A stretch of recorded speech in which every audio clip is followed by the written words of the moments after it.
Assalamualaikum warahmatullahi wabarakatuh. Nama saya Sinti Andini dengan NPM 2011100159.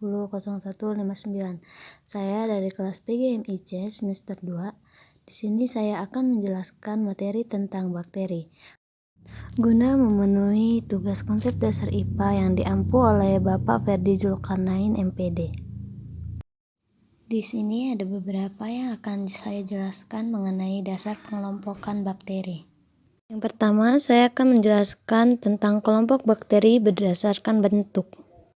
Yang pertama, ada basil berbentuk batang atau silinder dengan variasi monobasil atau hanya satu, diplobacillus atau bergandengan dua-duanya, dan streptobacillus atau bergandengan berbentuk rantai.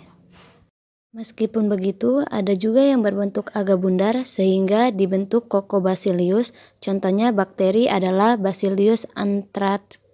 Yang kedua, ada Coccus berbentuk bulat seperti bola. Variasinya adalah Micrococcus atau tunggal, Diplococcus atau bergandengan dua-duanya, Tetracoccus atau bergandengan empat dan membentuk bujur sangkar, Sarcina atau bergelombol membentuk kubus, Staphylococcus atau bergelombol, dan Streptococcus atau bergandeng membentuk rantai.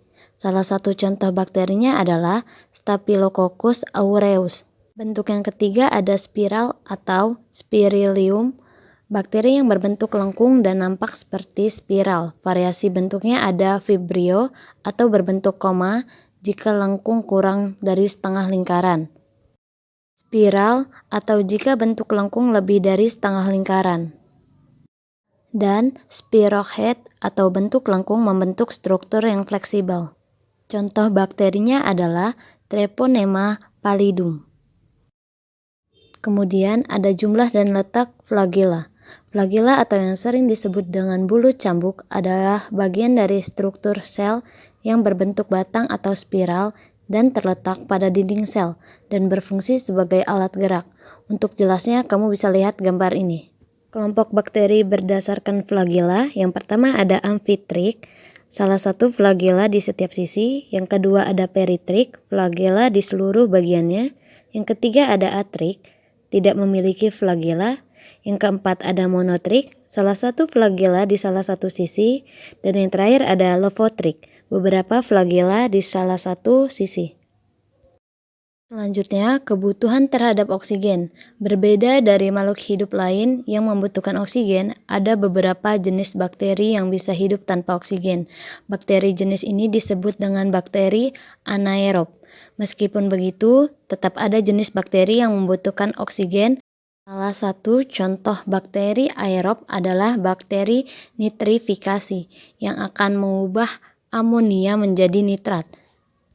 Sedangkan contoh bakteri anaerob adalah Micrococcus denitrificans yang dapat merombak senyawa menjadi metan. Selanjutnya, karakteristik dinding sel. Cara mengelompokkan bakteri berdasarkan karakteristik dinding sel dikenal oleh Hans Christian Gram pertama kali melalui pewarnaan Gram. Pada pengelompokan ini, bakteri dibedakan menjadi bakteri gram negatif, bakteri gram positif, dan bakteri tidak berdinding sel. Bakteri gram negatif adalah bakteri yang memiliki lapisan peptidoglikan tipis dan dinding sel mampu menyerap warna merah. Contohnya adalah bakteri bergenus Streptomyces dan Streptococcus, Microbacterium tuberculosis, dan lainnya. Bakteri gram positif merupakan bakteri yang memiliki lapisan peptidoglikan tebal dan dinding selnya mampu menyerap warna violet.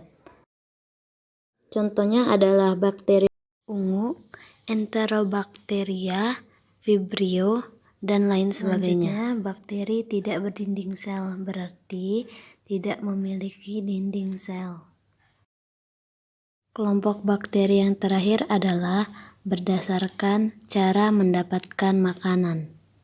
Itu ada bakteri autotrof dan bakteri heterotrof.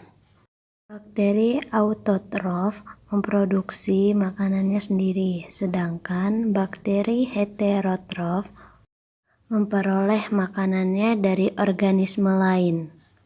Faktanya, ada kelompok bakteri yang disebut dengan cyanobacteria. Mereka mendapat kebutuhan energinya melalui fotosintesis. Salah satu contohnya adalah alga biru hijau.